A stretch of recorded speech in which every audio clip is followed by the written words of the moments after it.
Bon Cyril, tu nous fais faire un petit tour de la machine. Voilà, donc Alors donc c'est une Ideal 8, 8, c'est ça, c'est la marque Fendt, c'est double rotor. double rotor, voilà. Donc 4,80 m donc longueur des rotors.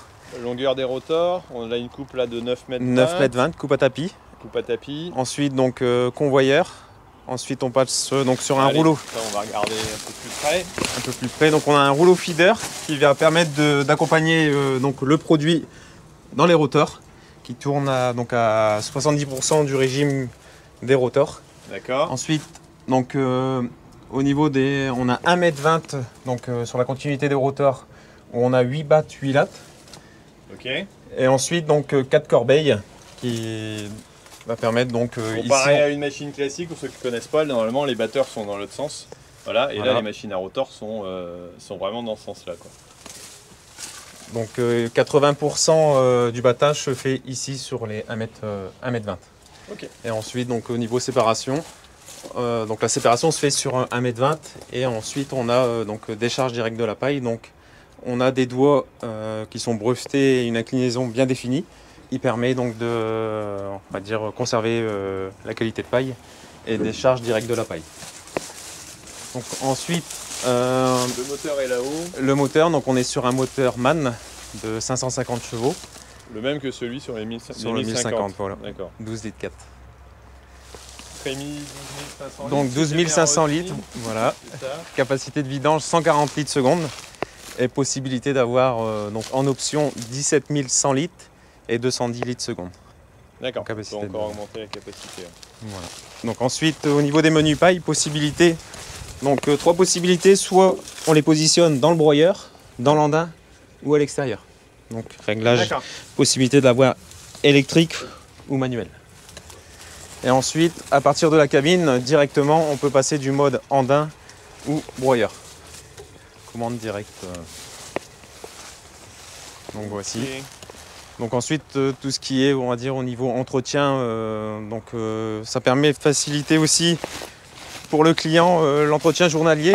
Donc le radiateur, aujourd'hui, on ne le souffle plus. C'est ça, ou de rotation qui fait que ça souffle derrière. Une temporisation qui permet donc l'entretien. Et là, on est en gabarit routier. Là. Gabarit routier, voilà. D'accord. Donc avec des pneus de 800, oui. Ok. Bon, voilà. Ça, c'est l'entretien, c'est ça? Donc au niveau entretien, voilà les points de graissage. Donc on a les heures qui sont indiquées. Donc 50 heures, 250 heures, 100 heures.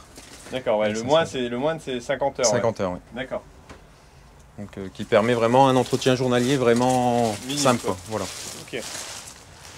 Ah, parce qu'on ne fait pas 50 heures par jour. Voilà. Ça ne peut pas être possible, même en tant qu'agriculteur. Surtout avec les conditions de cette année. En plus. Ok, merci. Là ici, il y a l'utilisation du joystick. Donc ici, pour dépliage de la buse. Donc là, on switch. Donc là, on a le dépliage de buse qui s'effectue. En info ici, donc on a une flèche qui nous indique bien que le dépliage est en cours. D'accord. Sur le même bouton, on va donc vidanger. Donc on va appuyer pour vider la trémie. Ensuite, au niveau des automatismes, donc ici, au niveau de la coupe, donc pour pouvoir baisser la coupe en automatique, on fait une impulsion. Oui. Elle passe en hauteur 1 et seconde impulsion pour lorsqu'il y a du versé, hop, la trémie. Donc la coupe passe en deuxième coupe. Et ensuite, si on veut relever donc au fourrière, en mode fourrière, donc on appuie 2 impulsions instantanées. D'accord. Ensuite, on a aussi possibilité de faire un séquençage en fourrière, ce qui permet donc de contrôler donc la levée de la coupe ainsi que les rabatteurs, donc descente et la vitesse. D'accord, ouais, c'est automatisme. Automatisme. Ouais, mais s'il remplit maintenant. On va voir au bout, ça sera plus simple. Ensuite, donc là en info en permanent, ici on a donc nos pertes rotor et aux grilles. Donc on a une info visuelle sans pouvoir venir modifier les paramètres de l'écran. Ici c'est en permanent. D'accord. Et ici on a le capteur de rendement qui est en instantané. Ok. Et ensuite on a donc le point en trémie et ouais. l'humidité. Ok. Donc et ensuite la vitesse d'avancement. Ensuite, donc là, pour réglage au niveau hauteur de coupe, que ce soit beaucoup plus facile à l'utilisateur, on vient ici directement régler la hauteur, sans devoir rentrer dans le terminal. Et ensuite, vitesse des rabatteurs, pareil, la même chose, on règle directement. Donc là, voilà, ici, je vais lever en automatique mode fourrière. Donc là, les rabatteurs descendent et diminuent la vitesse. Permet un gain de temps et un confort en conduite. Donc là, en capacité entre émis, on est à 12 500 litres et vitesse de vidange 140 litres secondes. Donc possibilité aussi, lorsqu'on veut fignoler donc le remplissage, ici on peut diminuer justement le débit, d'accord. Le débit. Donc on a 4 plots et on diminue le débit directement. Ça permet de faire un couplet. Les restes sur les commandes de poignée, c'est hauteur, activation du guidage et ensuite rabatteur, allongé, la position hauteur. Les rentrées, les montées, les descentes, voilà. Ok. C'est l'inclinaison de la coupe. Et après toutes les actions donc là, ici, mise en route, donc voilà, mise en route des rotors. Ensuite, possibilité, si jamais il y aurait une bourrure, on sait faire marche arrière, donc faire aller à l'envers les rotors, donc on positionne à l'arrière, et de même pour la coupe, mise en route et inclinaison en arrière lorsque c'est... Et hop, l'affaire est faite. Voilà. On donne les commandes. Je prends les commandes, voilà. Allez. Même pas peur. Je vais appuyer sur le siège parce qu'il y a un capteur. Ouais. Ouf. Où est-ce que je vais accrocher ça, moi? Attends, faudrait que j'arrive. Sinon. Ouais. Allez, c'est toi qui es aux commandes. Voilà. C'est Cyril qui est aux commandes. Cyril, je me trompe pas. Voilà, c'est ça. C'est ça. Voilà. Ici, donc là, le rotor est bien actionné. Ouais, je peux accélérer. Voilà, accélérer, mise en route de la coupe ici.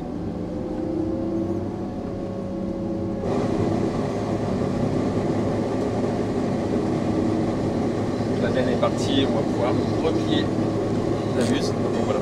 D'accord. Attention de bien filmer comme ça. On et après, faire une ouverture sinon. Et pour pas. Non, je vais appuyer sur un bouton. Alors la petite palette qui est juste en dessous. D'accord. Voilà. On me disait aussi qu'il y a un.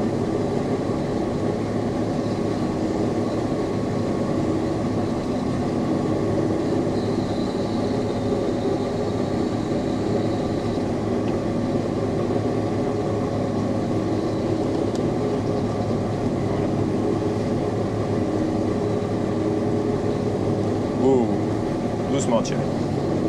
On se calme.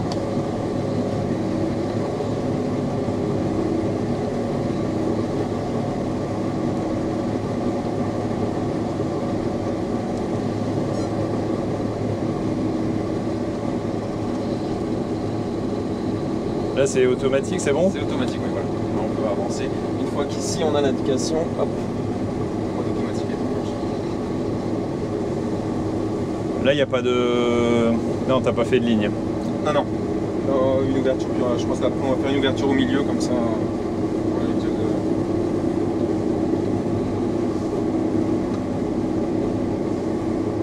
Les trappes tonneaux. Ah, là, le bout de fourrière, il danse. Hein. Ouais. Entre les labours et puis... Alors ici, si je me trompe pas, si je switch, je sors la buse. Si j'appuie dessus, je mets en route. Voilà. Là, c'est l'automatisme. Je rappuie 2 fois, c'est pour... la deuxième hauteur. Donc la deuxième hauteur, ouais. Et ensuite, 2 impulsions instantanées. La remonte complète. Pour relever, ok. Ça, c'est pour baisser la courbe, la relever, voilà. D'un côté ou de l'autre. Voilà. Si on veut l'activer en manuel. Les rabatteurs en bas, en haut. Et puis, avancement. Et reculer. Ça, c'est stopper tout. Voilà. Il y a un parpaing, on arrête la coupe. D'accord. Et là, c'est l'automatisme de demi-tour. Donc, si j'appuie dessus, il se relève et il va se faire rabatteur. Voilà, c'est ça. Il arrive en fin de course. On va pouvoir essayer justement le haut. Ah, ok. Donc ensuite, T'as un pont arrière là-dessus? Non, il y a le bouton, il y a le pré-équipement, mais d'accord. Il n'est pas dessus, et ça c'est le frein. Et le frein de parc. Donc là, justement, au niveau de la coudoir, ouais. Là on a le mode manœuvre, en fait, parce qu'on va accrocher la coupe. D'accord. La sensibilité de la joystick en fait pour permettre. Ah oui, vitesse lente quoi. Voilà, c'est ça. D'accord. Et ensuite on a un mode route, donc obligatoirement il faut activer le bouton blanc. Ouais. Ce qui va permettre, si jamais on a fait un oubli, donc le repliage de la trémie ou l'extension de buse, ça nous sera indiqué. Le mode route. Ouais, il tolère pas. Ouais.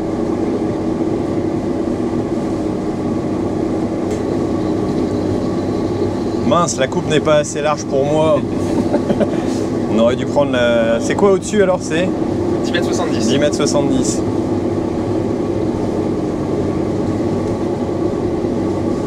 C'est l'humidité ça? Oui. Bon, on n'est pas encore trop sec. Hein. Ouais. Tout à l'heure on était à 16 pourtant. 16, oui. On remontait à 18, ah ouais, mais dès que tu as de la verdure. Voilà, ouais, c'est ça qui... Dès que tu as de la verdure. C'est ce qu'il détecte. 3,7 km/h. Là on voit aussi ouais. Le schéma de la batteuse et avec en info vitesse des roteurs, contre-rotor et ouais. Grille ventilation.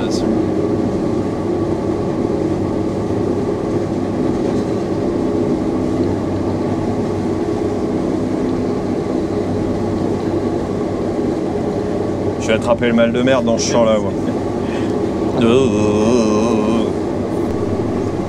Alors là, j'ai les infos, vitesse en rotation, écartement du contre-batteur, du rotor, contre-rotor, c'est ça qu'on appelle? C'est ça. Vitesse de des ventilateurs, ouverture des grilles en haut, en bas.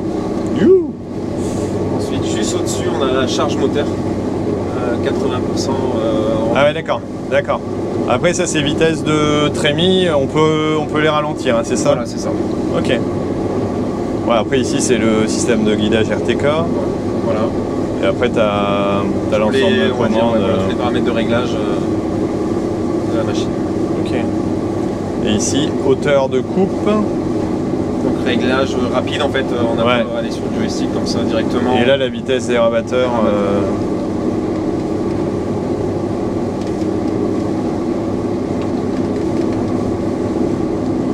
Ah bah ouais, ça marche. Heureusement tu veux venir. Et là c'est automatique, enfin c'est... Voilà. L'activation pour qu'il y aurait le suivi de coupe en fait, en automatique. D'accord. Et ensuite sur le petit écran là où il y a l'humidité en fait, il y a un petit bouton juste sur le côté. Et quand on appuie dessus on peut voir la capacité en trémie. D'accord. Et le 8 tonnes. Ouais, c'est le rendement. Ah ouais, ça c'est le rendement quinto, 80... Ouais. Allez, on doit voyager aux alentours de 80 quintaux quoi. Ouais. Humidité, rendement. Et là il y a 3 tonnes dans la trémie. C'est ça. D'accord. En étant comme ça pour activer le guidage, il va prendre une ligne. Ah, d'accord, si je l'appuie maintenant? Vu qu'elle est légèrement. Ouais, vu qu'elle est légèrement inclinée dessus. Après ça dépend. Il va le prendre. Voilà. Ok.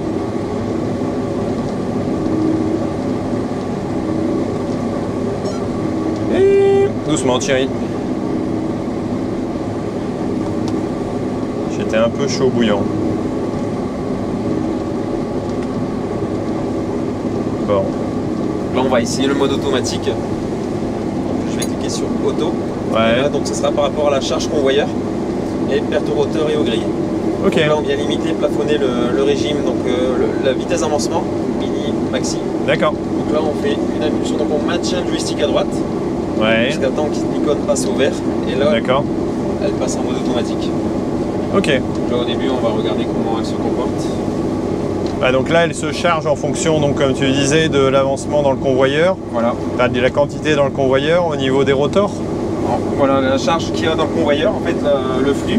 Et ensuite paire au roteur et aux grilles. En fonction des indices de performance, comment ils sont indiqués, hop, elle va... D'accord, la tolérance qu'elle va accepter et la vitesse maxi quoi. Bah, sachant qu'on a mis 5,2 maxi. Et elle y est, donc elle peut encore... Sinon il faut aller le corriger. Voilà, c'est ça. On va mettre 6. Ouais. Ouais, On va voir s'il va monter à 6. Ouais, bah il monte. Ouais, là on voit qu'il y a... En plus c'est du blé barbu, donc c'est plutôt difficile à battre en général.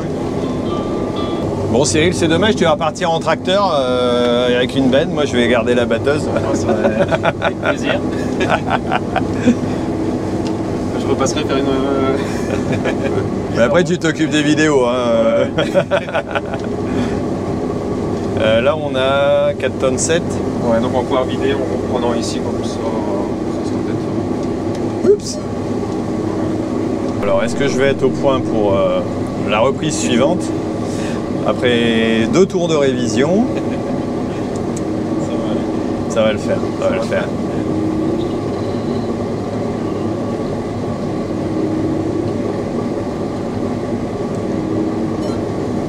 Voilà, ça c'est bon. La largeur, hop. C'était le bouton juste au-dessus. C'était le bouton juste au-dessus. Ben voilà. Non, c'est pas encore bon. Thierry, c'est pas possible. Voilà. J'ai la deuxième moteur. Si jamais vous suivez une batteuse qui est en zigzag, eh ben vous penserez à moi, c'est moi. Voilà. Et il reste le mode. Il reste le mode automatique. Ah non, mais je suis endormi là. Ça va aller, ça va aller. Ça va le faire. On a aussi fait appel à pas mal de machines, vous l'avez peut-être vu sur l'autre chaîne Agriculteurs d'aujourd'hui, où on s'est fait aider à la fin voilà, par des collègues, par des amis. Il y a d'autres CUMA aussi, voilà, Agriculture et Mécanique qui nous avaient proposé, mais ils avaient d'autres travaux dans le secteur et nous on avait trouvé quelques machines pour nous dépanner. Donc voilà, on a pu s'arranger comme ça et eux ont pu avancer aussi. C'est le principal parce que c'est vrai que c'est quand même hyper compliqué. On a réussi à finir dans des bonnes conditions malgré l'année. Voilà, on s'est fait aider, mais comme pas mal de monde aussi dans le secteur. Donc notre organisation n'est pas si mauvaise que ça. Et je pense qu'elle est intéressante aussi à suivre ou à regarder, tout le moins à comprendre. On ne peut pas l'adapter partout, on ne peut pas la faire partout. Et la question n'est pas là. J'étais simplement vous expliquer un peu notre modèle et notre fonctionnement. Voilà, bah écoutez, je vous laisse sur cette chaîne. N'hésitez pas à vous abonner, surtout si vous voulez avoir plus de techniques, d'organisation, de matériel. Voilà, c'est la chaîne qui est destinée à ça. Et puis dites-moi aussi ce que vous voulez éventuellement dessus, pourquoi pas. Et puis nous, on se retrouve très bientôt pour d'autres, j'allais dire, d'autres actualités qui sont certainement intéressantes. Allez, ciao!